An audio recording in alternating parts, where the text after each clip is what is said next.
Hey, what's up, everybody? Welcome back to another installment of the Bullpen. Kev, we got a huge board. Why don't we get straight to it right now? Go ahead and lead us off.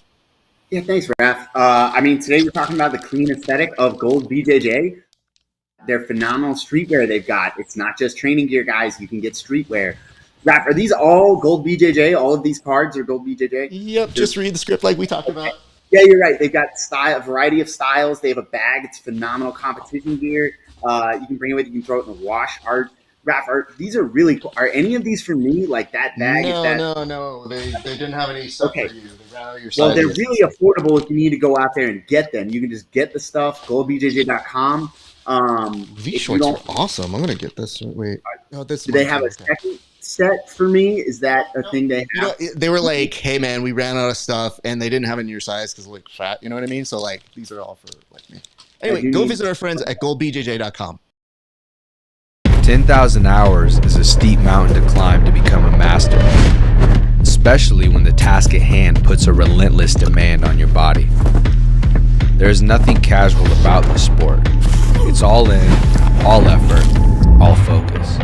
It takes a lot from you, but the reward is unmatched. Mastery of oneself. Weaknesses with an explosive sense of your strength.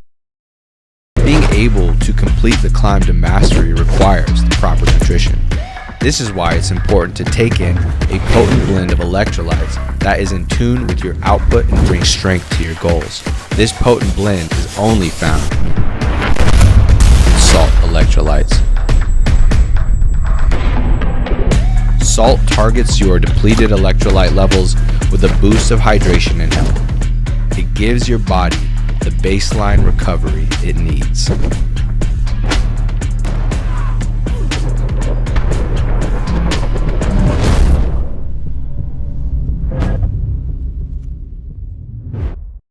Elevate your BJJ game with inverted gear, where pandas and performance meet. Whether you train in a gi or prefer no gi, we have something for you.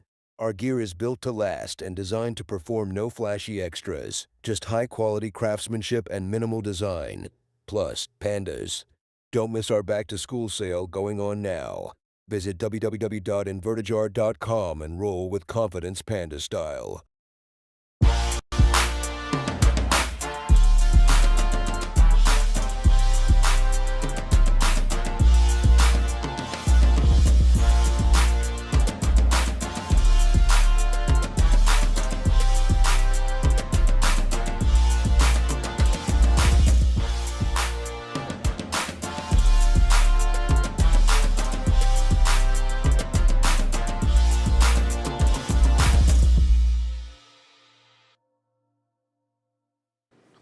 What is up, ladies and gents? It is your friendly neighborhood BJJ podcast, RAF ESPARZA, coming to you with another great installment of the Bullpen, a joint venture of Inside BJJ and the Grappling Hour. I hope that you guys are having a great day, and I see that some of you are already off in the comment section. We'll get to those in a few seconds, but before we go any further, if you have not done so, like, comment, subscribe, go to our channels. If you're watching this on, let's say, Inside BJJ, subscribe to them if you haven't. If you're watching this on Grappling Hour, subscribe to this if you have not already. It really does go a long way, and we always appreciate the love that you guys give us. So that is a big ask, I know, but in this day and age, your love and appreciation does not go unnoticed. So there is that. All right, let's get to some business. Let's go ahead and say hello to the co-pilot of this little beast, our good friend, Tim Freeman. Tim, how are you doing, sir? What's going on, Raf and Kevin? Excited to be back, fresh off Noche. The camera down slightly just for a second here. Yeah, I'm not sure if I see what I see. But, oh, okay. I just thought you had like a Star Wars gun pack attached to you, like you're a Wookiee. But instead, I see it as a cross-body fanny pack. I'm sure the reason of which we'll get to a little bit later, but how often do you wear this fashion accessory, sir? There's no reason, man. I'm just psyched after this is over. I'm going out, getting a couple drinks with the boys, hanging out. We'll see what happens. Okay. It's hard to go ahead and say any reason why. Sorry, we have to take this off. You actually are here this time. Normally when you leave, I have to put up a fake photo, but it really goes to show how much work I go into redoing all of this. But yes, let's go ahead and take that off here in a second. Kev, I would ask this though. If you are wearing that right now, it means that you have later plans. How often are you not wearing the fanny pack though? It's a lifestyle, man. Like, I take it off for the show usually, but today I'm just too excited. All right, that's very good. Okay, so a few things to kind of get through here first. So we should mention this. There's been a lot of stuff that's been happening. I just got news that friend of the show, Anthony Orozco, who took a fight on 48 hours notice, he ended up with a win. So congratulations to him. That's very big and cool news over at Cage Warriors. Very cool to see. To my knowledge, and you guys can tell me if you've heard differently, we have not heard anything for Cody Steele yet. So we're hoping that somebody steps up to do that. It's like a loophole in the system that they discovered. Like, you can just come back through the contender. You come back as somebody else. Yeah. Change your name. Do you guys ever dye play, your hair? Yeah. Have you guys ever played? This has been a known thing. If you ever played UFC 3, 4, you just restart the game with your template character, and you go right back through the contender series or tough, and you're in. Easy money. Just makes me so concerned that people think they can Candyland their way back up into it. They're just like, oh, back in. So it takes a second here, but let me go ahead and address a couple things. First off, Wallow, sup players, thank you very much. Love you, appreciate you, sir. We need to talk about this, Egg, because I say this with love. He gets a kickback. You're probably right, but it says Jet Thompson just dropped a BJJ Fanatics instructional on Aoki lock and ankle lock. So, Egg, I know that it says that it monitors for spam, but this is like right on the cusp of spam. Not even a hello, not a, hey, good to see you guys. Just straight to business in this. With just being like, by the way, like, this is a BJJ Fanatics email that found its way into my show, and I think it needs to be addressed. You really want to make somebody's head explode? We could take this video clip, which is an ad within an ad, and then we could put it on Reddit. See what they have to say about it there. I feel it's okay to give the kid some love. He's obviously part of PGF family, and I don't mind that.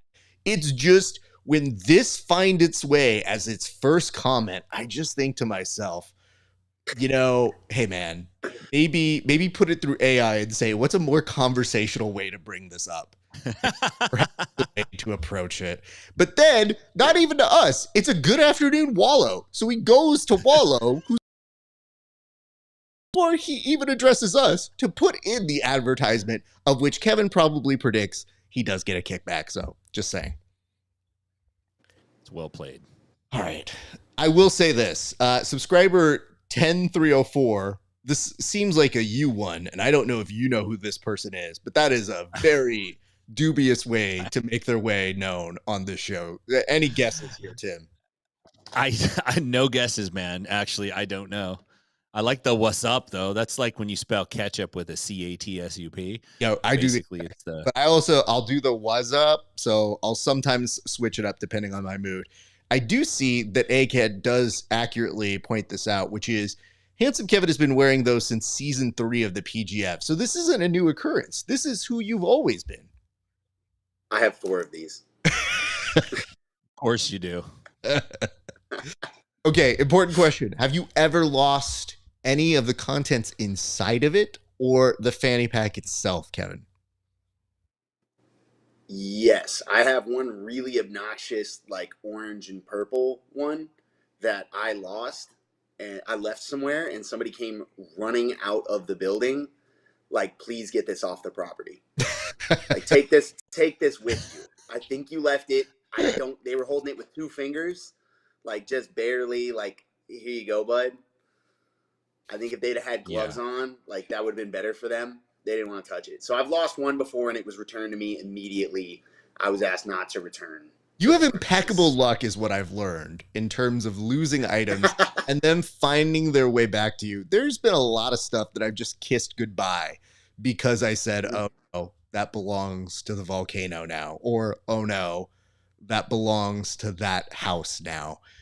Yet we just found out a little bit of a addition to the Kevin left his iPad somewhere. It does seem like they found it. Do you have to pay for it? Like, how does this work when the return? You have to pay for. So Delta found my iPad. Shout out to Delta. I didn't think that was a thing that actually happened. I figured it was a form that you fill out so that you'd stop griping on social media. Like they got to give you something that goes into the abyss. But they actually found my iPad, and it's been, 2 weeks? They found it, texted me today, and all I had to do was put in my information and pay for shipping, and they're sending it'll be here in 2 days. I'm blown away. Not that blown away, actually. This happens to me all the time. I just lose stuff and it comes back to me. Clearly, God loves me. Yep. Is there any concern that it took them 2 weeks, though? It just seems like if you lost it, they should be able to find it pretty quick. Like, do they have that many lost items? Like, there's a queue of things, and your ticket goes into this stack, and it took some poor dude 2 weeks to get to it. He's like, okay, now we got to find an iPad. Anyone find an iPad? Yeah, I'm going to get it, and there's going to be, like, new games downloaded on it and stuff. His kid had it for 2 weeks. I think that is what happens in response to your question, Tim. I think they give themselves, like, 40 minutes to see if they can crack the code. And if they don't hit all zeros and it doesn't work, they're kind of, shit, I only know, like, 3 other codes. So 1 2 1 2 1 2, does that work? No, shit. Okay. Yeah, that 1 2 3 4 5 6 would have got it, but they never tried it. Clearly. Clearly, somebody has watched Spaceballs in their life. What is up, Winter Stick? Good to see you as well. I do want to point this out. Egghead did try to correct himself as AI would, and basically took us up on the offer to just say, "Hi, great to see you guys." So, thank you for that. And a subscriber says 209. So maybe that's another hint. Okay. It's got to be one of the homies then. If you said 209, then it's got to be somebody from out there. I have to tell people this. When you guys send in comments, if you have an unforgettable or nondiscrete sort of sign-in name, there is no way any of us will ever be able to put an attachment to those things. As it is, when I see people in real life and their name is not actually the same as their Instagram name, I sometimes blurt out like, "Oh," and then I yell out their Instagram name instead of the real name. They go, "I don't know who the fuck you are, but I've seen you before, and I don't expect you to know anything different." It's like when people look at me and they're like, and I go, "I host shows." I guess I am that guy. So I just try to help that out. So subscriber 10304, thank you very much for that. Before we get to the board, do any of you have any business to present to me of maybe a topic or something that didn't make it to the board? Now is your time to speak your piece. I think I'm all clear. I don't know. I think I'm good, man. I know for a fact there was something that I really wanted to cover. I think I sent it to at some 1 a.m., forwarded it to you, and was like, "Oh, we're going to talk about this." Good. And then I did not put it on the board. You did not, and that does fall on you. But what really aggravates me is that, did you send it to me personally or did you send it to the group? I want to say I sent it to the group on text, but I might have sent it to, because I checked the board and I was like, that's on me. I just always get really mad. I think there was a different fight that got selected this week, and you said, "I'm not going to look at it because I don't want to averse my eyes to this." So that's probably the thing you're referring to. But fortunately, we do have stuff that we did bring up from that conversation still on this week's board. So let's go ahead and take a look at this week's board. Gentlemen, I will start with this. We actually have some good news to start off on the board. And listen, everybody could use some good news, but none more so than the great people over at Tap Cancer Out. It was announced this week that Tap of $1 million from the efforts from the Craig Jones Invitational, Rich Byrne, who, shout out him, who matched the amount raised by the Craig Jones Invitational. And then there was another anonymous donor. I think it might be the same one. They weren't really clear as to who it was, but between those three parties, $500,000. Tim, I'm going to go to you. What does this mean, and what do you think it means for the future of jiu-jitsu and charity? Well, I mean, I don't know how jiu-jitsu and charity exactly are going to work together in the future, but I think it does mean that Craig Jones is a very savvy person when it comes to building a promotion and enhancing the profile of your promotion. I'm not trying to look at it in a cynical standpoint and go, hey, he did this just so he can look good. I think he is the type of person that does want to do good, but he's also pretty mischievous. And somehow he's able, and I know he's got a team of people and all that stuff, but he's kind of the figurehead there. He's able to just blend it just right. Because if he was just doing the wild stuff, I think his reputation would be a little bit different. But he also does the cool stuff. And this is a really positive thing for the jiu-jitsu community. We got enough black eyes. We have enough slips and mistakes and ridiculous things that dudes are saying. So when you see something like this, it's quite refreshing. So I'm a big fan of it. I think, hopefully this starts a trend. Hopefully we start to see more of this. Can everyone give $500,000? Probably not. But at the same time, we can give something. So yeah, I think it's cool, man. And Tap Cancer Out's a great organization. So big ups to them. Absolutely. I'll ask this over to Kevin. Kevin, did you find any surprise in this? And how did you find this out? Where were you? Where did your reaction come from? Because I'll tell you, I was on the meeting with somebody who was involved in one of those donations. And I got off the call and go, oh, I didn't know that happened. So that was news to me.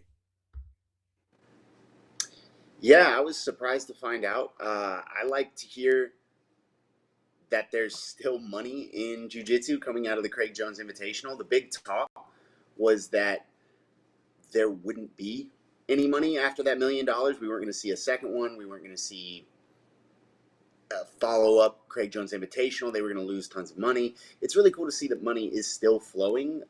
There may be more money in jiu-jitsu going forward, and I hope it goes towards philanthropic investments. I just have to say, I think by and large, all of us are especially impressed by this because we struggle to pay the athletes. And here it does seem like they paid those athletes that won and the athletes that participated in it. And then on top of that, charity still managed to get money.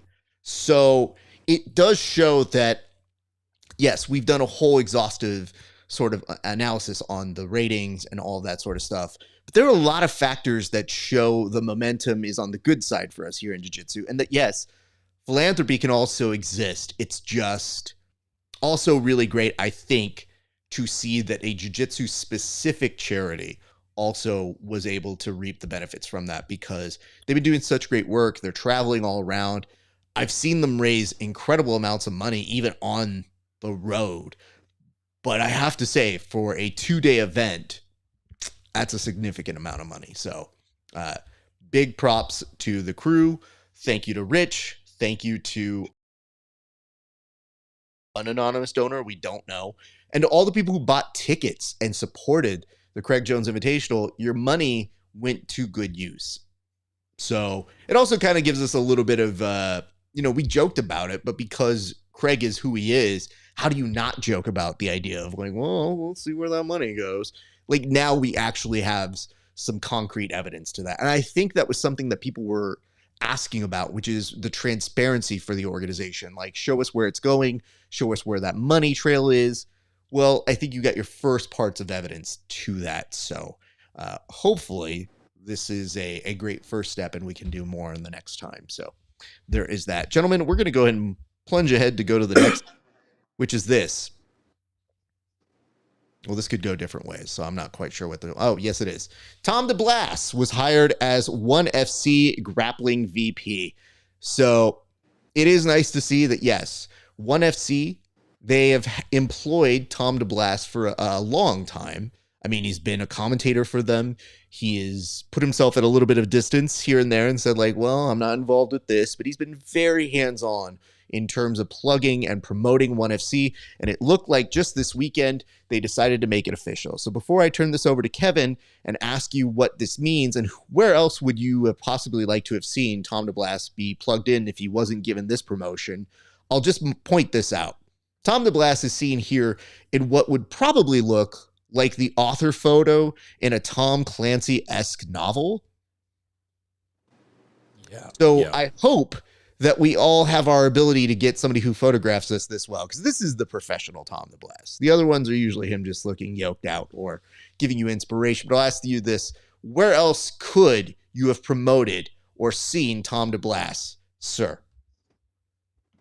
I think you need to keep Tom DeBlas as the VP, but he's going to be the VP of the Sons of Anarchy in the next spinoff. I think he would kill that role. If you've ever watched Tom DeBlas's Instagram and you've seen his posts, you've seen him when he posts his post-training shots, he would fit right in. I don't think he has to act very, very hard. Fair enough. This man in, he's the VP of the Motor Club. Keep him moving. All right, Tim, over to you. Well, before I say what I'm going to say, congratulations to Tom DeBlas. I'm a big Tom DeBlas fan. You could say I'm a DeBlas hole. I've always liked Tom DeBlas. I think he's a good dude. You know, he has a little bit of an identity crisis at time that comes out on the internet, but I particularly enjoy it.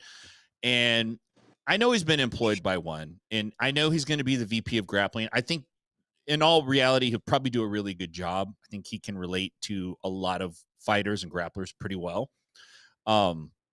Outside of that, it got me thinking though, like I started looking at his Instagram, like what would this guy be good at outside of jiu-jitsu? Like what could he do? And then I was thinking he could be a motivational speaker, but I really, that's too normal. It's like, I think he would be really good at being a motivational speaker for lazy kids. And you just bring them in, you have them get the kids motivated, you have them pep talk him. He could kind of do some scare tactic, like scared straight stuff. And then he could do some come to Jesus, some gospel Tom, like he can get it all worked in. The other backup role that I think he would do smashing in is just basically disappointed uncle. I could really see Tom being that kind of guy who's just like, man, kid, you got a bright future. You're really talented. You're really going to go places. But the way you're living right now, it's really disappointing to me. Your uncle, Tom DeBlas. But yeah, kudos to him, man. I think he's an interesting dude. I like him in the jiu-jitsu community. I'd really, though, I think he'd knock it out of the park. I don't know, man. I think lazy kids could really give him a run for his money. Like if you put them in a bunch together, I think it could really drag down somebody who's hyper motivational. See, you kind of went the direction I was going, which is I don't think he's actually the VP of grappling. I think he's actually the VP of motivation. Like, I think the idea is, yeah, sure, you could say he's got a gig helping people, motivating them, doing all that sort of stuff. But the real Tom DeBlas that I know is always going to have an Instagram post ready to inspire you and get you ready to go. So I don't know. I think we just mangled the name a little bit. So you could keep somebody else there, because I think the weird part about this is once you start doing the VP route, then you start going the EVP route, which is the one everybody wants, because the executive VP, that's where the money is. Like, that's the good spot. You give me senior VP. I like that too. But EVP, that's mwah. It's like getting a senator gig. You just keep that one for life. So I'm just saying, shoot for the stars, kid. Maybe it was a good start, but got a long way to go there, young Tom DeBlas, before we see you get to that EVP status. And it says from Egghead, and well, hold on. Subscriber 10304 says, this is the ESPN of jiu-jitsu? I mean, why not? Isn't that what we want? Yeah. I don't know what to go on that one, but I think reveal yourself. Well, I think the answer is yes. I mean, I want it. But thank you, I think. We'll see what that says in a second. The other one comes in and says, is Tim saying DeBlas would warn kids they would end up living in a van down by the river? Clarification here. Is that what you were alluding to here, Tim?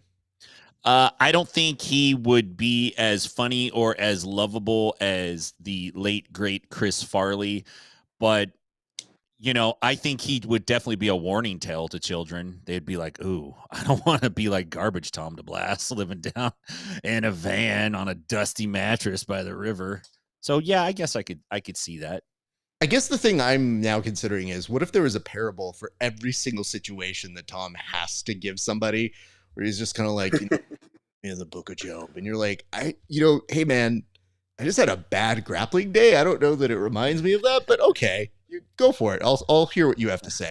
This one is specific to Kevin. It says he's not Mayans Inc. material. Sorry. So I guess somebody saw your metaphor through. They said no, thank you. Well, we tried. I'm sorry, Tom. I tried to give you that TV spot. That is fair. Gents, let's go to our next topic here, and I'll advance the board a little bit. And yes, here's a topic that I know a lot of people have different opinions on, and I'm very intrigued to hear none of them. The first of which is, yes, this weekend the UFC had an incredible event at the Sphere, the famed Las Vegas land of money. And guess what? True to form, it cost the UFC a lot of money, with Dana White reminding us this cost us $20 million in rehearsals. So I guess what we want to know here, good, bad, what take you from the Sphere? And I'll start with you, Tim. Well, Uncle Dana's acting like your dad acts when he finally gets a cool fancy car and he's driving around and he's like, don't put your feet up on the back seat. I hope you kids enjoy this. But I did enjoy it. Like, I thought it was a great production. The tail of the tape looked like I had my Oculus Rift on. It was awesome. It was fantastic. I thought it was great. I didn't quite get down with all the themology stuff in the background. Like, some of it made sense and some of it was just like, hey man, somebody went wild and it looks cool, so we did it. I would like to see maybe an annual event at the Sphere. I don't think I think it would wear off if you did it like all the time, but once a year, maybe have a big bash and do it. I thought that was pretty cool. The bad thing is you can't control the fights, and the fights weren't necessarily, when you have this huge environment with these screens and all this energy, you want to see somebody go out and throw more than 12 punches in a round. You want to see a banger of a fight, and you just can't control that. But outside of that, man, I think they should do it once a year. I thought it was great. I think it looked good. Even from home, a lot of times those cool in-person experiences don't translate through the screen at home. This one did. So I think they have a hit on their hands. Kevin. I have to disagree with Tim. I think the Sphere was a miss. And I would like to draw your attention to the known successes within the sport of MMA as far as present. We have the Octagon, we have Madison Square Garden, flat surfaces, sharp corners, those are in. Round curves, those are out. That's for losers. We don't work with those anymore. Flat surfaces, BKFC took off because they've got the triangle. If you keep trying to push rounded surfaces, you keep taking out edges, you keep trying to cut us out, we're going to cut you out. It's not going to work. You need sharp corners. That's a fact in the fight industry. Heavy words. Any response here, Tim? I mean, I didn't really look at it that way. I didn't know that Kevin also is a geometry specialist, apparently, on top of being able to fly airplanes. And, his interest in math is a little off-putting, so I'm going to knock him down a half of a point. Not a whole point. I'm going to knock you down a half point. Listen, I have a master's in geometry, right? It went. I bet it went out, and the curves went out.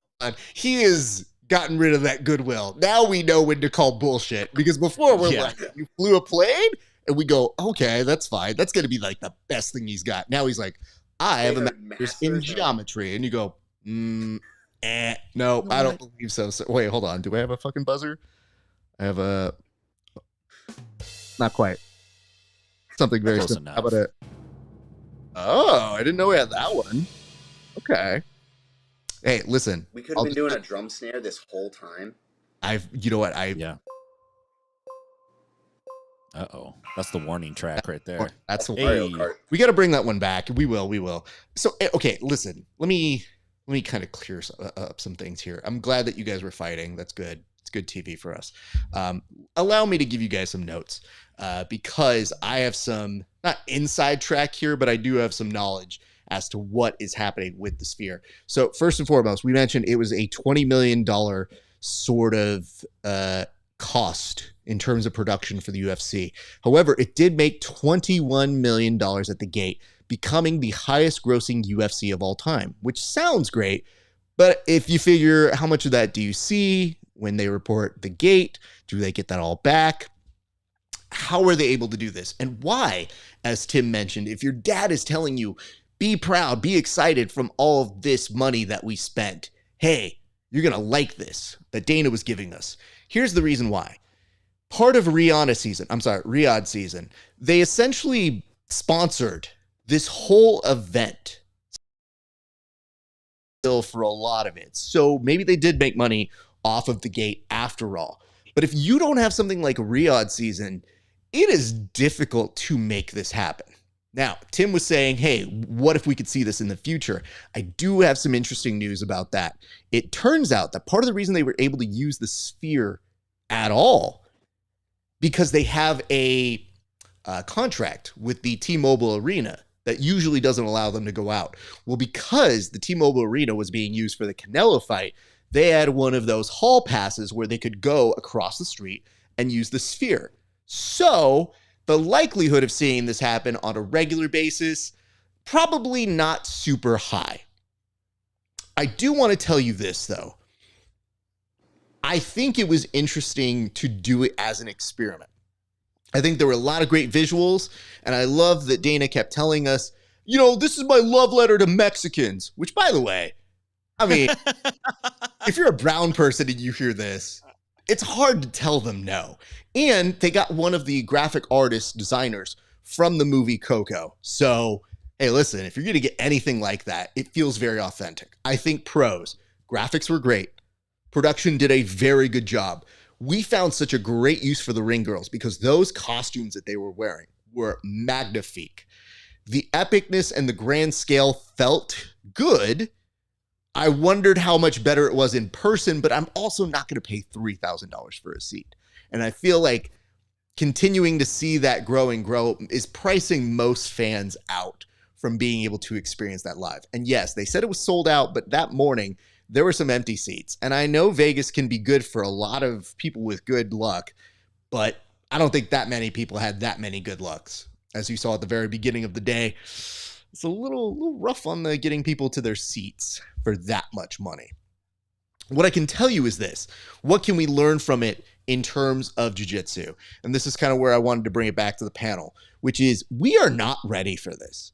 So I don't want people to watch this and say like, man, that's such a great idea. We've learned that they were able to cover this through the Riyadh season. We in jiu-jitsu just barely got through a weekend where two events happened at the same time. And what we learned was we still aren't paying our athletes a ton of money. And as a result of that, it feels uneasy to go all in production like this. I think there are small things that we can learn in terms of thematic storytelling and the ability to go a little bit better in production. But if we're going to see this be a regular one-year occurrence, I don't know. And I mean, where do we go next? If that was his love letter to us brown people, do we do like Juneteenth next? Like what is the next inversion of this? Because I just kept thinking to myself, I was like, well, we're getting all the attention this time. How do you do it the next time? And who do you do it for? And then how does it go over for each ethnicity? It's just like, you know, Puerto Ricans are very important to fighting. They fight. This white guy, he's also got a history too. Let's not forget our people here. So it made me very nervous to think like, if we're going to go through all of the different ethnicities and backgrounds, we could be here for a while. But I'll tell you this, I have an appreciation for the shot It did look magnificent. As Tim alluded to, it is hard to control the fights. And I felt like, although you had some good fights throughout it, and it was fun to see some epic storytelling in it, there's no getting past the fact that people did not like the last couple of fights, if you would. There was a little bit of uneasiness where people were saying, like, I think I'm going to go watch the Canelo fight. And I think that's where it's hard to try to judge that, because no matter what, at its core, you could put the best production on, but if the fights don't live up to it, the fans have all the right in the world to say, like, yeah, I just didn't like it. And I felt like that's where we ended up on that Saturday, even though not the worst fight, just, maybe not everybody's cup of tea. So I'll go back to you guys. Is there anything that you think jiu-jitsu or the world of grappling can learn from this? I'll start with you, Kevin. Yeah, don't do it again. Don't do it again. Wow. Yeah. This is upsetting. Tim, why is it upsetting? I want to see WrestleMania in the Sphere. Oh, that's what I want to see. But they can't. I want to see maybe not Mania, but I'd like to see the WWE do a yearly event there. I think it would be awesome. Like, man, they could turn that into such a story. They could build a whole theme around that and do it. It would be great. Kevin doesn't know what he's talking about. Listen, let me tell you this. You're tempting fate. Listen. Cars used to be boxy, and then somewhere in the 90s, Honda was like, we're going to curve all these out. And we curved them out, and they were super cool. And Ford had a Taurus and a Contour and all this stuff. And then it was like, no, we don't like that anymore. We're going to go back to boxy. But you know what's going to happen? It's going to go back to the curves, man. It's like saying leg locks are the only thing that works. Don't fuck with them. They're okay. Fight gods do not fuck with curves, bro. How do you account for sumo? Wrestling's done in a circle. It's a square. There's a circle for the it's a squared circle, and then there's another square on the inside, or a rectangle on the inside. They play games with it, but it's still there. They have the hard edges. That's what we need. We got Pythagorean in the house here. I want to point this out that it does sound eerily like the fact that Kevin has like a nephew shapes over the weekend, and that informed a great deal of the analysis. It was like, I was making thing, and I learned you can't do that because sharp edges. And now I know the earth is a trapezoid. Stay woke. I guess what I would say is this.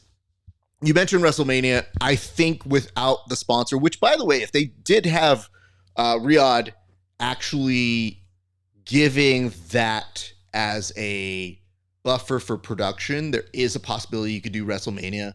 But one of the guys who was involved in the production team said, and I felt this as a production guy, where he goes, you can make all the spectacle you want. And we wanted to do a lot of stuff behind what was going on, but then you don't want to draw away from the fighters.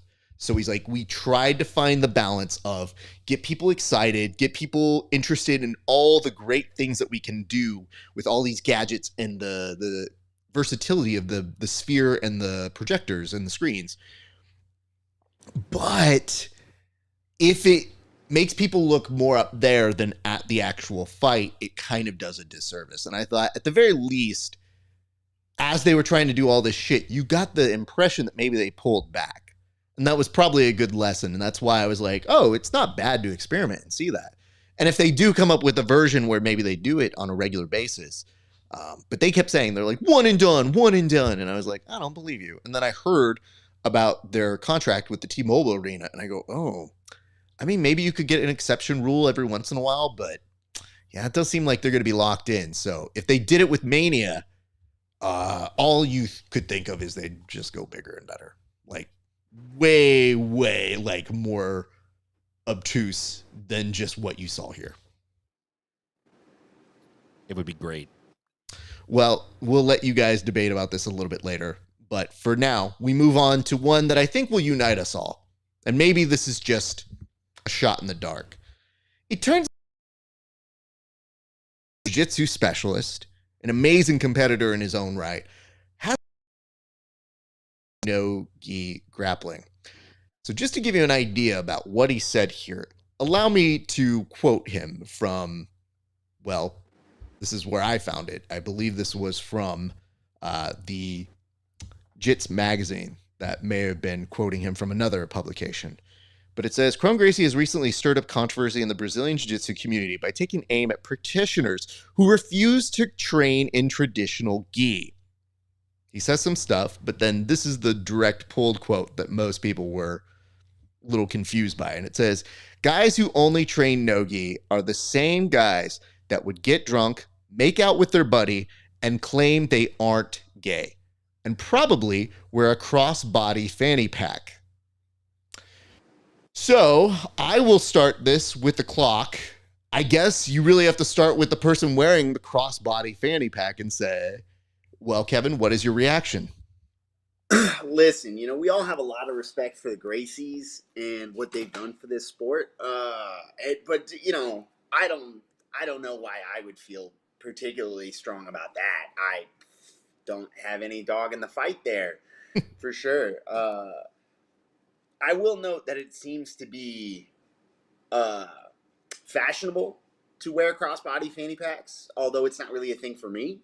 So he may be putting them down arbitrarily. Maybe it was a compliment. Maybe it was a compliment now that I think about it. Let me put this back on. Maybe it was a compliment, and this is the lifestyle Kron wants for himself, and he is speaking out of jealousy. He's mad he's still in the gi. He's mad he can't kiss the homies on the lips, and he wants a crossbody fanny pack. And I want that for him. Good for you, Kron. This was an odd way to do it, but you should have those things. Live your truth. I understand why 50 Cent got shot. We'll go to Tim now for his. Yeah, I just want to say I like Kron Gracie. Kron is a samurai. So he's going to have a different opinion and mindset about combat than someone who's an athlete. I don't view Kron as an athlete. I view him as a samurai. So he's just going to have a different take on it. And I think what he probably doesn't understand is that when you're born into and your father happens to be the person in the family that is considered, you're going to have a particular way of thinking kind of instilled in you through your DNA that's going to steer you into a particular direction. And it's generally not 100% no gi. I think there's a pretty big bend against that where it's like the gi is the truth and you have to put that on first before you do everything else. Having said that, I also wear a fanny pack. I don't do the crossbody. I just go all the way around the waist. It's just kind of like my signal so other waist dudes know I'm a waist dude and not a cross dude. So, but I enjoy it. I wear it. I don't go out drinking too much, but I do wear the fanny pack. So I think he probably had a bad experience with a cross fanny pack, and so it's traumatizing to him. Maybe this is his version of what a cross-dresser is. I'm not quite sure. I want to point this out because I think in his head, this was a slam dunk. Like, I think he said this was like, yo, got him, done. And what he probably didn't account for was when he was inferring that no-gi grapplers might be gay. They just said, yeah, okay. One, they don't care. What else is new? Two, maybe they are gay. Three, I think the real thing is he should have watched and paid attention to the message of 21 Jump Street, which is when those two older gentlemen went back to high school and they thought that they could get away with saying certain things like, yeah, it's gay, look at this. And then everybody attacked them. They're like, what happened? I was just trying to fit in. They're like, yeah, it's not the culture anymore. So when he did this and he's like, I know, I'll call him gay. This is a community that is essentially not only made a very successful person out of Craig Jones with his Keep Jiu-Jitsu gay rash guards, and very, very, very popular version of that rash guard selling out. But I think he just didn't account for the fact that it's like, I think if you take that aside, no-gi people are used to being othered or being told, you know what, you don't train both of these, you're not a real person. And I think they're just fine with that. I think they've gotten to a point where they say, you can say whatever you want about me, dude. You can always come train with us. We don't care. But I think it's very funny because as a person, like I like training in the gi. I think it's very important, but I don't really go around to all the no-gi guys and just tell them like, yo, you suck. It's just like, dude, they have a valuable set of information, but it is hard to force people to do something they don't want to do. I just found it incredibly funny that there was a community that was very up in arms that basically said like, you know, I don't even care what the context of this is. I just find it funny. So I think that was the bigger issue, but I'm pretty sure that was not the intended effect of what they thought those statements were going to necessarily elicit. I'm pretty sure we're all gay anyway, everyone who's doing jiu-jitsu in general. So, I mean, people have been making gay jokes about jiu-jitsu since I started. It's like, this is not new, dude. This is the same shit we've said to each other. Like, this is nothing. This is like big deal. I just find it. Yeah, it's not the shot I think it is. Yeah, I mean, I think the weird part is if you go to most jiu-jitsu gyms, they'll already go with the like, it's pretty gay, huh? Okay. And then right. Because they get the joke out of the way. Then you have somebody whose like entire argument or rhetoric is based on the idea, yeah, you know who does that? Gay people. And they go, yeah, okay. So we rolling or not? Are you coming to 80s or you not, bro? Because like we just miss you. There's different ways to tell us you don't want to be around us, but like, bro, we like you in this sport. We'd like you to be around. We recognize you're not fighting as much and that you probably supposedly have a fight on hand. And if that's the case, cool. The jiu-jitsu community will probably support you, but still, like, what are you up to, dude? Like, you gonna do this? I'm 1000% still supporting KRON when he fights. He's a phenomenal grappler. I know. He's awesome, man. Hilarious. Yeah. But again, it's not the shot he thought it maybe was. It's just, I'm pretty sure he thought it was a walk-off home run. And then basically the internet just goes, nah, man, we're not doing that right now. But Jonathan James did pick up on the subtlety here of one. You do have fans, Kev. You do have people who are recognizing what you're putting.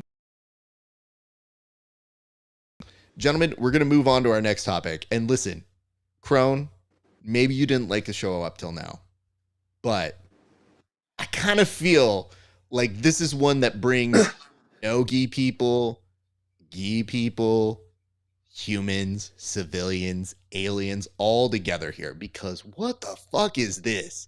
Apparently, if you ever needed to know if your gi was appropriate for the IBJJF, you now can go and get one from the IBJJF.com on the sale portion of the website and get you a gi checker to make sure that you are fit to compete.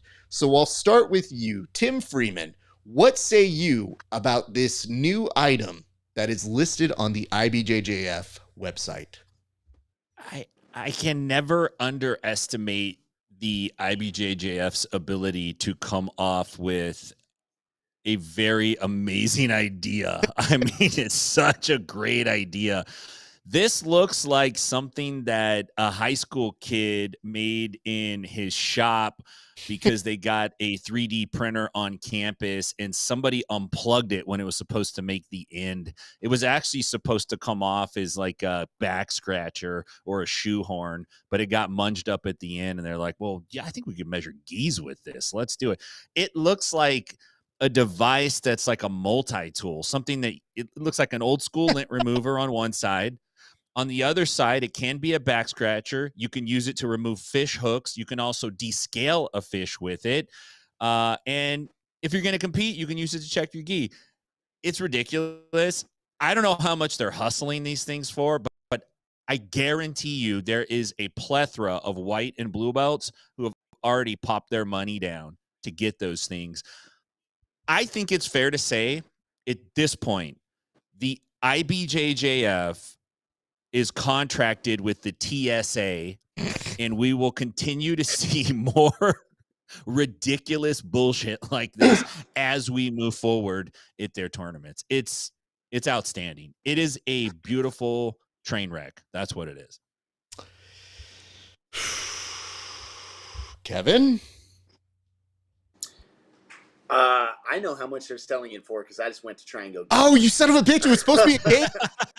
The whole point of this was I was going to ask you guys how much it was, but this motherfucker actually did research. All right, fine. Tell us how much it cost, I Kevin. cheated.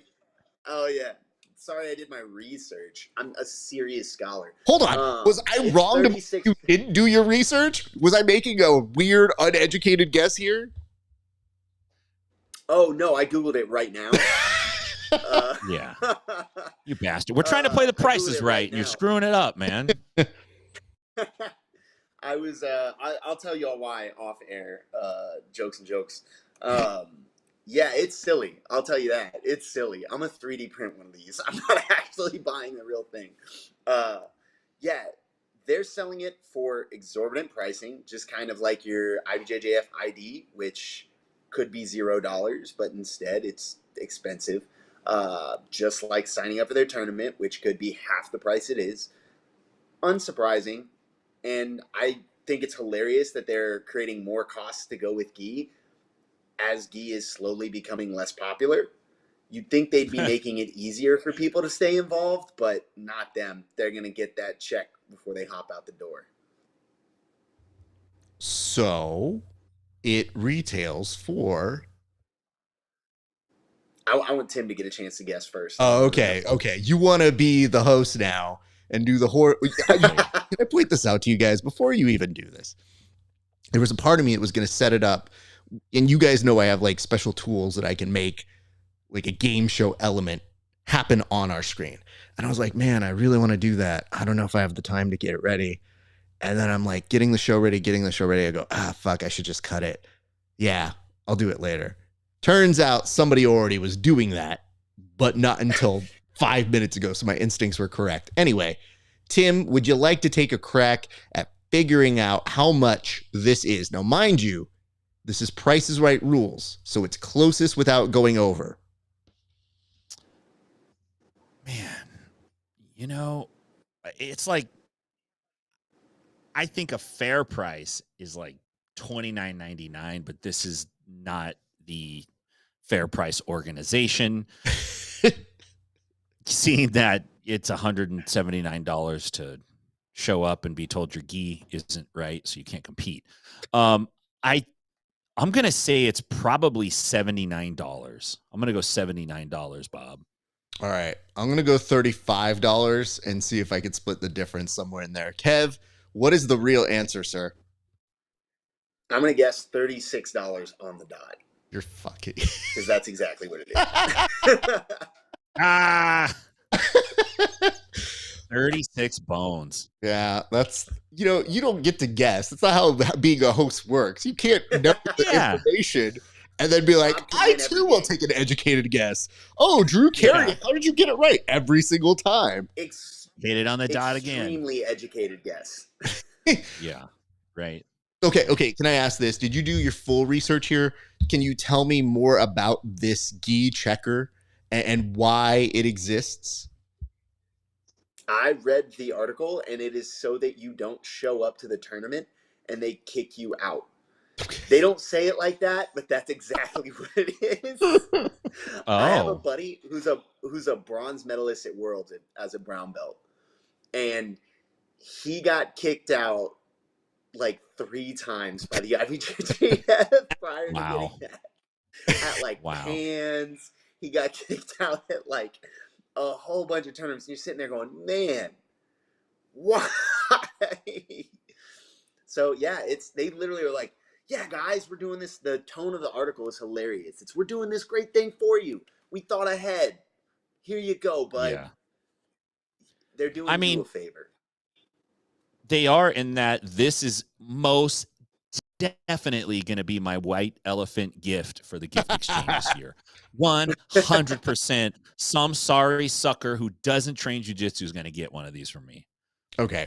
And I've noticed the coloring is it looks like they've set it up to match the actual color of the gi. No. for a second here.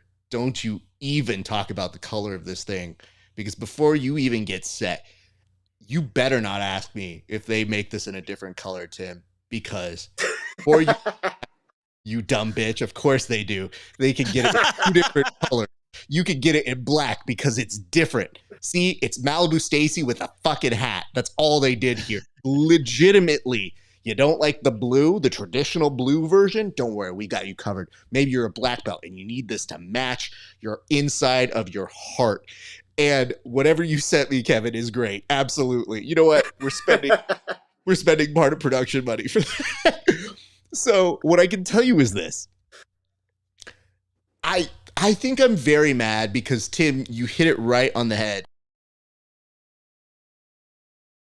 This is reminding me of when I used to go to a shoe store, and I don't know if the children remember this, but the way they would check you is something that looked just like this. You would put your foot at the edge of it, and they'd measure it, and they'd be like, you look like you're about a blankety blank, and then they go get it. And then when they come back, they go, does this blankety blank fit you? Oh no, I guess I got to get a blankety blank blank blank. And you go, okay, great. It was a dumb practice. It's what we had to do. But now I see this and I go, oh shit, is that what happened to them? Did they repurpose that? Because now it's you and just try to resell that to us now, but with the intention of, you wouldn't want to show up and waste your money now, would you? By not being able to compete.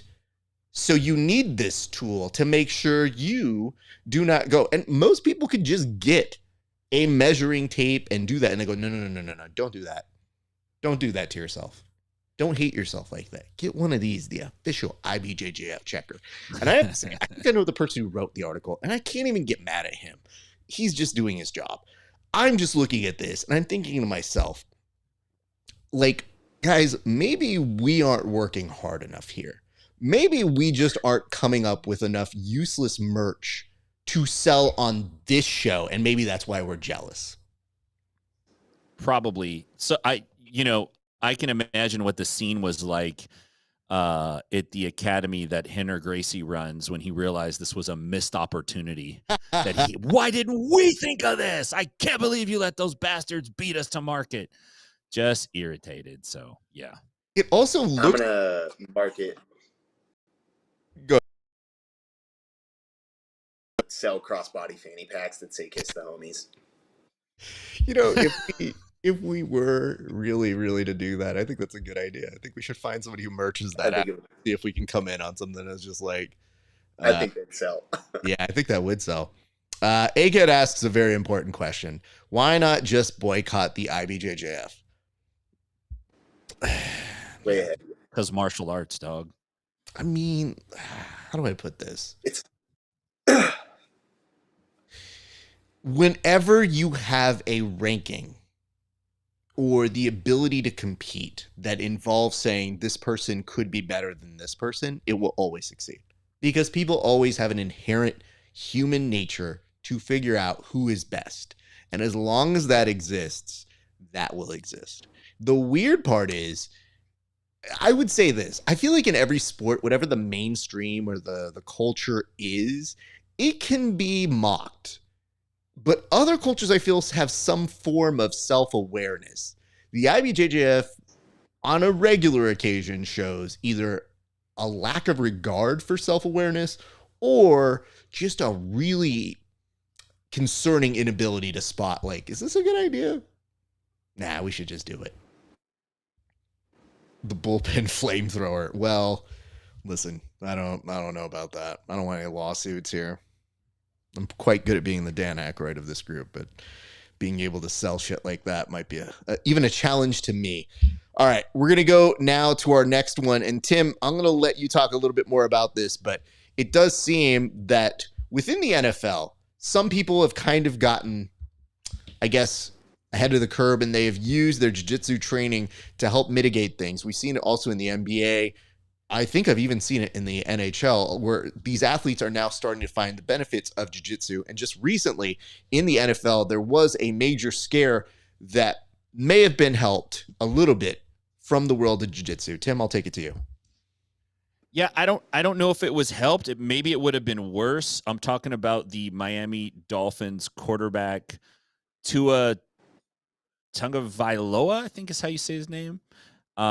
He picked up his third concussion, and his future's a little bit in doubt right now. They're not sure exactly what's going to happen with him. I haven't read the latest reports on him. This happened on Sunday. But the GM of the Dolphins came out and said, he trained jujitsu over the summer so he could learn how to fall and maybe get better control of his body. Apparently, when he's getting sacked by a 340-pound man who can run a 400 twice as fast as any of us can, it's kind of hard to control your fall, but he's looking for ways to do that. I don't know if it worked out for him exactly. I do know that a lot of NFL linemen will practice hand fighting and some things like that, and I think there's some bleed over. But it got me thinking, and I really hope that he's okay. You don't want to see anybody go out with any kind of head injury. You don't want anyone to have to deal with CTE. Unfortunately, it is one of the things you got to deal with in a combat sport or in a high-impact sport like football. But listen, I've been thinking about this idea for a while, and this is a golden opportunity for somebody to get at these guys that are making multi-million-dollar contracts. They are valuable assets. They're also competing. They're also, these fields are chocked with alpha males. These are guys that they want to win. And ultimately, whether they're putting balls in holes or they're running around a figure or they're doing whatever they're doing with the game they're playing, ultimately, these guys end up scrapping. And the NHL has it right. Only 2 guys can scrap. Everybody else got to watch. That's cool. You could spectate. That's cool. I like that. All the other leagues, 2 guys start scrapping, both benches clear, and it's chaos. Perfect opportunity to bring me in. I will teach your team how to fight the other team using jiu-jitsu. And I don't want to put too much out there because I know that it'll show up. Game Wrap will be available soon. It'll be announced online, and it'll be like our 10-on-12 scenario that we've worked out, me and my brother Henner. But having said that, I think it's a great opportunity. These guys are super assets. I think they should get coaches in there that know how to grapple, they know how to fight, and they should teach these guys what to do if a brawl breaks out. To be safe, don't get hurt, don't break a leg, don't get your head jacked. And then you could dominate the other teams, and then they don't want to fight you. So it's a win-win. Kevin, what's your response? And do you feel that Tim is trying to shown in on your market here? Yeah, I think if you're going to the subject matter expert on brawls, Tim will teach you how to fight using jiu-jitsu. I will show you how to use blunt objects. Your team is going to win. At what cost? I'm not sure, but I promise it will cost the other team more. I've always been surprised that pro athletes don't spend a lot of time working on their break falls. Your body is so valuable. That is your career. The thing I tell my students when we are working break falls is this is the most important thing you're going to do. You may never compete. You may never get in a physical altercation in your life. But you're going to slip and fall. That's going to happen. Break falls have saved my life, probably. I mean, you don't really know what would happen if I didn't have break fall training. Several times. I've been hit by a car, and I don't remember much of that other than going over the hood. Sorry. And you're good. Laughing. And I woke up. I could just see Kevin get hit. It's the end of Mean Girls, but it's Kevin, and but okay, Kevin, I want you Fanny pack goes flying. Before you finish this point, just understand the casualness in which you just say, "Oh, I've been hit by a car," but really, who hasn't?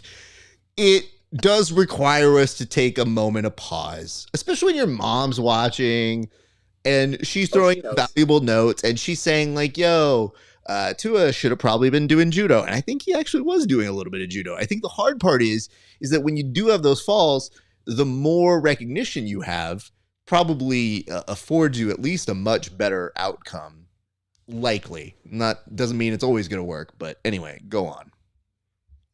Yeah, so I've been hit by a car, and my recollection of it is the lurch over the hood, and then waking up on the other side of the street. And I have a pattern of a forward brake fall in road rash that goes from this arm all the way across my back to the other shoulder, where I did a front fall, basically, a forward roll.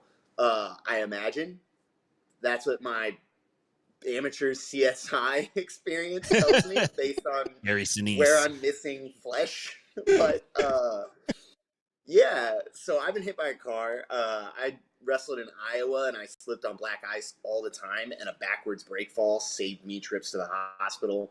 I used to bike a lot, and I've gone over my handlebars, and a front roll saved my dome just as often as a helmet.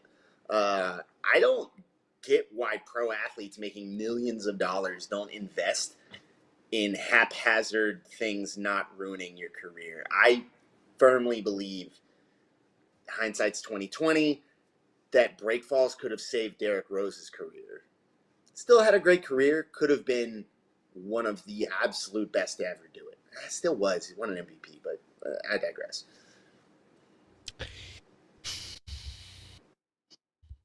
Okay. Am I right to be concerned about Kevin? Like, the casualness also in which you say, fell down a lot, I was wrestling didn't kill me, falling did, car hit me, there's some other stuff. Lost my iPad. Lots of the iPad's not at all any part of my concern anymore. In fact, it has dropped off the top 100 Kevin concerns. It explains why he's losing stuff. High up there, though, is even Wallow J having this point out, which is he can do his research, but he can't plug in his new mic. No, listen, guys, he did try. Plugged in. He did try, to his credit. Plugged in. Well, don't do that. You don't get to go away that. I could have solved this problem a lot quicker had I had seen it a lot sooner. But I think you saw the look in my face when I knew exactly what it was, and I go, "That's this, isn't it?" Yeah. Okay. Cool. Here's what I could say. I think the real way you should approach what you just mentioned here, Kevin, because it's a good lesson to teach people, to say, yes, you will fall. It is without fail. You will fall in this life. I think you should immediately follow that by a shove of them and make sure that they do fall, because there's no better way to really drive home the point. Like, you didn't know that was going to happen. And honestly, neither did I, but it did. And now look at you. Your arm's broken. You should learn how to fall. Anyway, for the rest of you, this course is $49, which is only $13 more than a gi checker is currently on the ibjjf.com website. You could collab with them and bundle it. It's a bundle deal. It's a bundle deal indeed. I guess I should say this. Part of the reason why we wanted to put jiu-jitsu can save lives, we always say that. But I do feel like this is an important thing, because I cannot tell you how many times, especially as I'm getting older, it's not the jiu-jitsu that's killing me. It's the, I might slip on this. Like, my dogs will routinely pee somewhere they're not supposed to. And there's definitely a whoa that happens a lot. And it gets scarier as you get older. The only thing that gives me some solace is that I saw once my wife slipped on something that the dog did, like literally pee, and she like at least kind of hit a great break fall. And there was a moment where I was so concerned, but I go, babe, that was a great break fall. She just stares at me like, it hurt. And I go, I know, but it was so good. Let's talk about how good that break fall was. She had no. Give her a little advice. Next time, just try to a little closer to your hip, not so far out to the side when you do it. Really want to, if you hit that hip, that's really where it's going to be. She's like, I did hit my hip. And I go, ooh, that's the part. Anyway, I would say, yes, we at our core want to try and make everybody a little bit safer if possible. But I would tell you, it is difficult to convince people of that, because all they see is the aggravated violence or the practicality of, I don't know, maybe I can use this gi to kill somebody. I feel like a lot of the times those are great things to learn, but it's literally day one stuff I go over with everybody who basically shows up on my mats, which is, you better learn how to break fall, because this shit's going to get rough. And more importantly, I love shrimping. That's really cool. But legitimately, that shit concerns me more, because if I turn my head and you're suddenly flying and you don't know how to go ahead and take this fall, we may not see you again. And I'd prefer to see these people on a regular basis, whether inside or off the mats. So there is that. But gentlemen, I think it's time to move on to one of our last topics. And let's go ahead and take a look. Yes, you love it. I love it. Kevin says it's his favorite part of the show, which was news to me because I thought every other segment was his favorite part. At least that's what he tells us offline. So why don't we go ahead and take a look at this upcoming fight? But before we get here, Tim, is there any context that we need to know about this fight before we put it up for everyone to view it? This is a classic office bro versus blue collar bro fight. And I'm noticing a thing with dudes in sunglasses. And I think I'm going to stop wearing sunglasses. Unfortunately, I can't stop wearing eyeglasses, but I might stop wearing sunglasses. Maybe I'll get LASIK. Not good to have them on in fights. The guys with the glasses on are getting jacked, man. So pay attention to it. There's a lot that happens. There might be a possible attempted murder. Don't tell anymore. At this point, in having to review it, I was like, no, I think I know where this goes. But okay, let's see it. You did a great job, Kevin. Since you're somebody who has not had any eyes on this yet, I feel like you're the one that needs to narrate it for us. So please take us through this fight, sir. Oh, amazing road rage. So already poor decisions made. We're actually going to fight it out. He's standing with his back to the guardrail. Bro, those are not ropes. Give him a little chest kick, call it a day. Like, oh my God. Good Lord. Yo! That is exactly what we all would have expected is going to happen. Is he trying to shove him? I hope Blue hits him with the Uno reverse. Oh, man. This is wild. And now he's stuck there. I think self-defense guys actually call that portion of the car the Grand Theft Auto zone. He just throw his keys? He went in his pocket, took his keys, and threw his keys?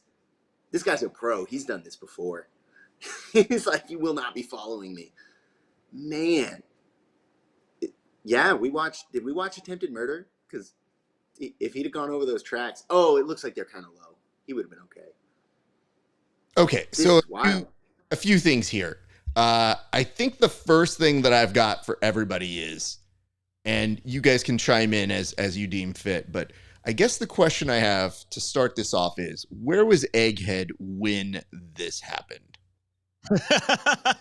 Because I'm not saying he fits the profile, but there are some distinguishing trademarks that might signal this is Egghead. First, there's a head that we can see that is without hair. So part one, done. He has one of those. Yeah. Part two, this looks like how I thought he might fight, honestly, if I'm really taking a look at it. Because he's trying to subdue it. And then what he's doing is he's doing the dad here, which is, I will throw you off this, son, and gives him some moments and then says, but I'm not going to do it. I'm going to sit you back down. And then as he sits him back down, he says, you sit here, you think about this, you dumb bitch.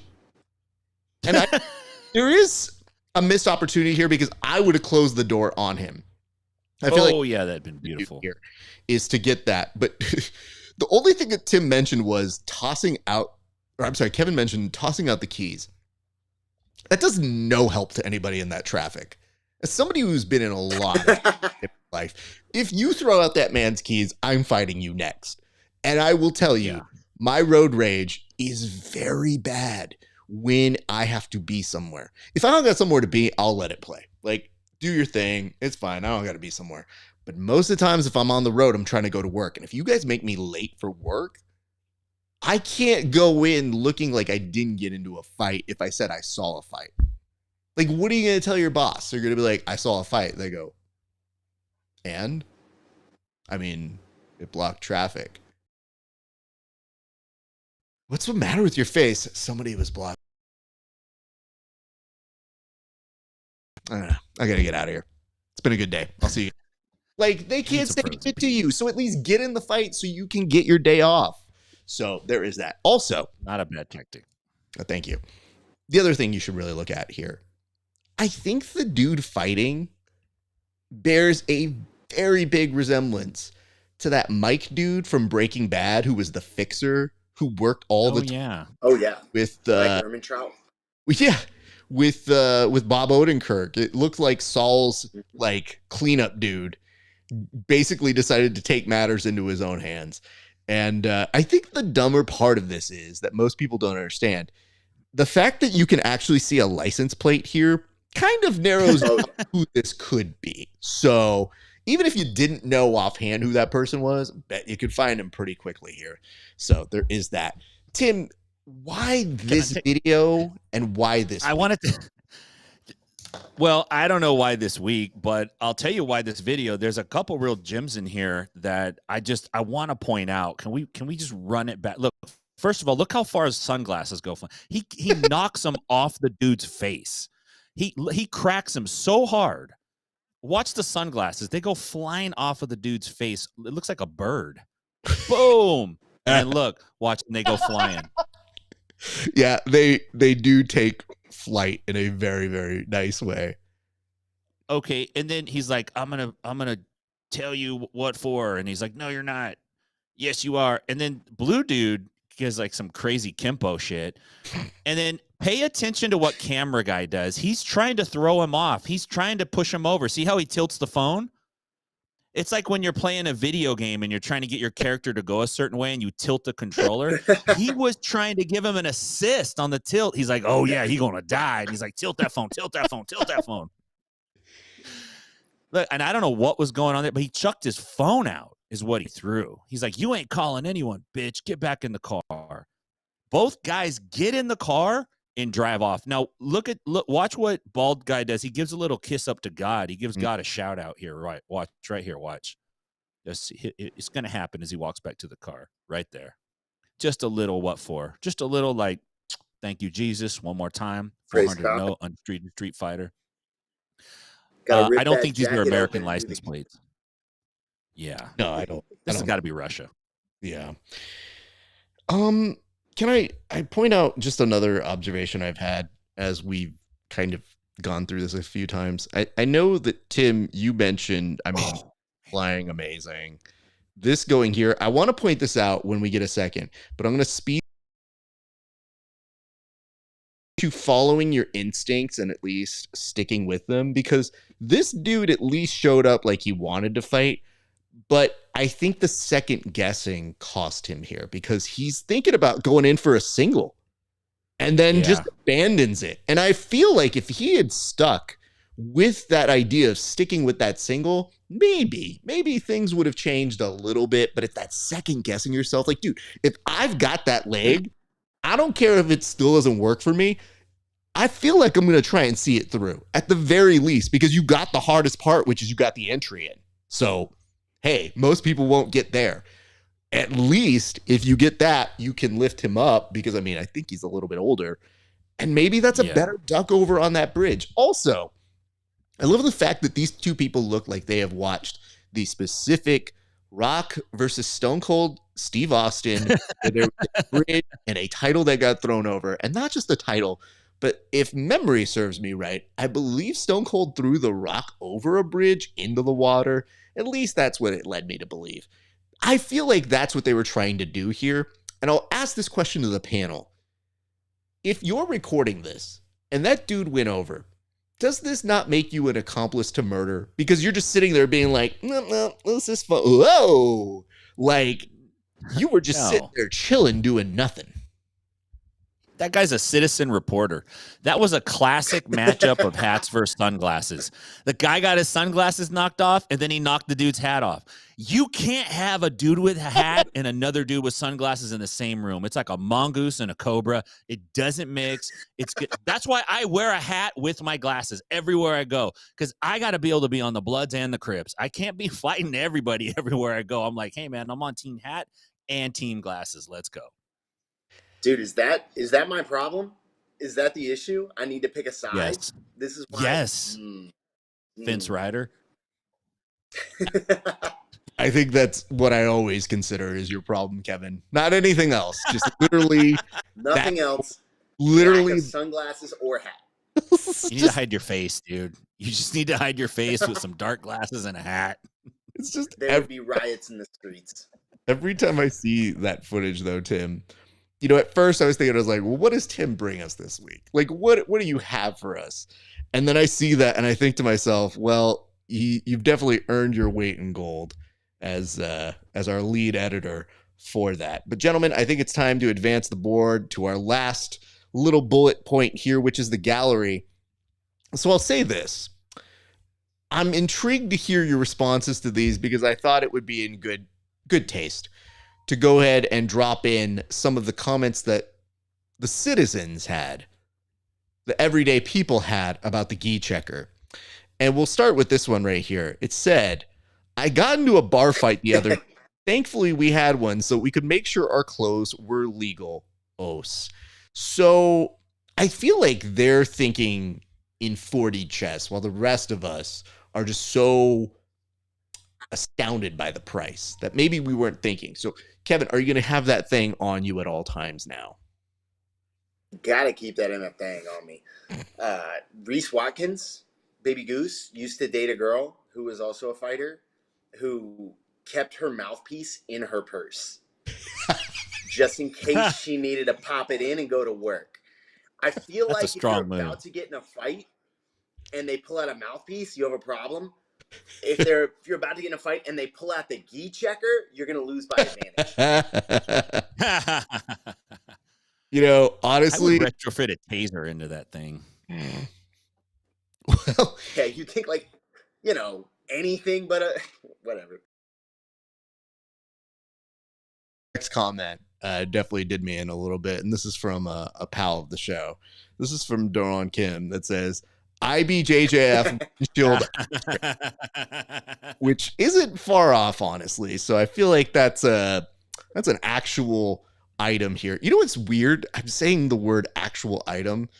When we used to work on the Tonight Show, one way that you would get around doing a segment, you call it actual items. And I think that's what Conan did.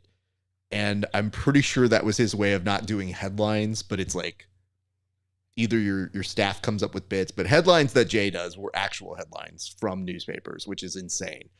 But I remembered actual items as being like, no, these are really for sale. And then you'd see the shit that people were really selling and you'd go, what the fuck is this? I feel like that's one of the things that we have. So there's that. Gentlemen, I'll go to our next one here. And Tim, I think this one is intriguing for you because it does bring up an element that I don't think any of us here thought about, which is next time I get beat at an open mat, I'm going to whip this thing out and EQ everyone better than me. Yeah, that's a strong move. That's a very well played technicality win. I think I could make one of those with Legos. They got a store out here called McKay's, and they just sell like odds and ends Legos. You could just buy them by the bulk for real cheap. I think I could make a Lego gi checker. I don't just think put some glue on it, sell it. So no way it's IBJJF legal. Got to be branded. You guys bring up an actual point here because think about it. Pepsi can't exist without Coke. Is there room in this market for two of these things to exist? And if so, do we come up with like the dollar store version of it and then sell that? What we got to do is find an everyday household item that basically can replace that and just be like, dude, you could just use this. This fucking coffee filter holder thing is the same measurement. You put it in, you're set, dog. That would be awesome. You know what it is? We need the app that just says, is this illegal? And it just says yes to everything. So it doesn't matter what it is. It's just like, don't use this. So I feel like that's where we need to go. Gentlemen, I come to the last one. This is a 2-for-1 on this one. And this is the most Brazilian thing ever. I agree. Oh, So it would be green I and was yellow. just thinking they need to sell a JJF, like it's way bigger. Like, you have Different to have, sizes. Bro, you measured me with the wrong tool. I'm Brazilian. oh, sorry, it's tiny little thing. I'm just thinking, though, you mentioned a great thing, which is, you know, when people like rip off their gi and they start celebrating, I'm just imagining a group of people in the crowd just with theirs like pitchforking it up in the air like it's a Star Wars movie. Oh my God. Okay. Here's the last part of it. It's the twofer on that one that says, I'm definitely using this to cook my scrambled eggs. Although I would say this, Johnny, you were so close, but like the little apostrophe on those, the S, I mean, it's possessive. It's driving me nuts here, but that's how you can tell the grammar part of me is dying on the inside. Gentlemen, let's do this. I think it is time for us to go ahead and call it a day. I will go ahead and give you guys the ability to plug what you need to plug. And I'll start with you, Kev. Tell the people where they can find you. Yeah, you can find me at Kevin Grapples on Instagram. As always, you can find me at American Top Team Lima if you want to come train, or Superfly in Decatur, little part of Atlanta. On October 5th, I'm going to be at Wave Combat Sports in Tacoma. If you guys want to come by for a seminar, me and Mario Gayor, another PGF vet, good buddy of mine, are putting on a dual seminar. Should be a blast, man. He's going to teach some cool shit. I'm going to teach the counter to whatever he teaches. It'll be a great time. Fair enough. Tim. Yeah, but he doesn't know you're going to teach the counter, and that's the problem, Kevin. So Inside BJJ, you can find me on all the social media platforms. We just had a show last night. Check it out. I also have Patreon. Go to patreon.com/InsideBJJ for all of the coolest, weirdest jiu-jitsu content you could possibly want. It's great to be here, man. It's always fun to talk about jiu-jitsu with you guys.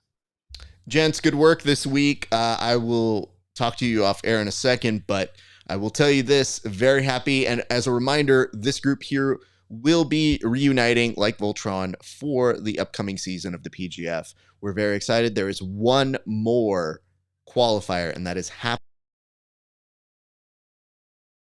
So if you want to get in on it, don't ask me how you can go try to become a person in it by qualifying. And it is very difficult because I've seen the qualifiers thus far. It looked a little rough. It's not super fun to be a part of, honestly. So I'm telling you guys, it is, you can ask me all the questions if you want, that's fine. I will just let you know that every time somebody says like, hey, can I get another opportunity? I'm like, go qualify for these things. That is the easiest way to get on. It is not because you know me. That will not get you anywhere. So just saying.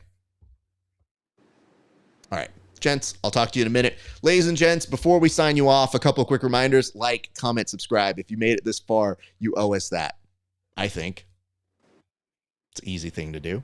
So go do that. If you're watching on Inside BJJ, like us there, subscribe there. If you're watching on Grappling Hour, like us there, comment there, subscribe there. Now, see, I said comment on mine because I want more engagement. But you can do everything but that for Tim at Inside BJJ. So do that. You can also follow us on Spotify.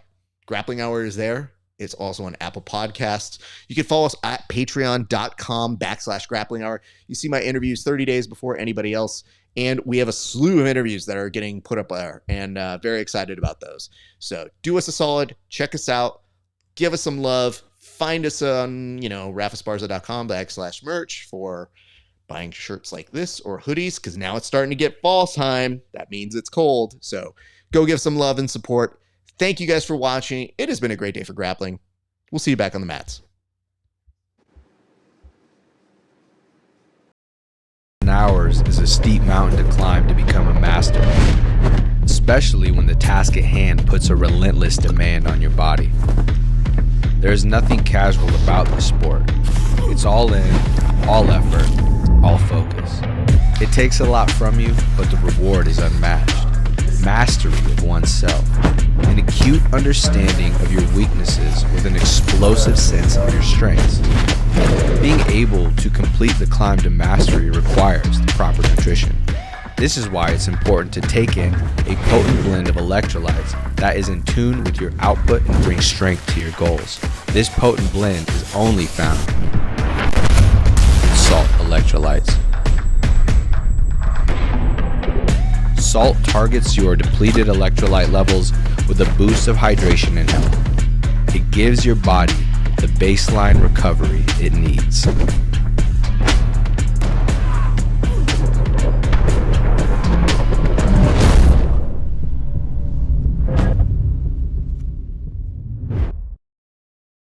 What's up, everybody? Welcome back to another installment of the Bullpen. Kev, we got a huge board. Why don't we get straight to it right now?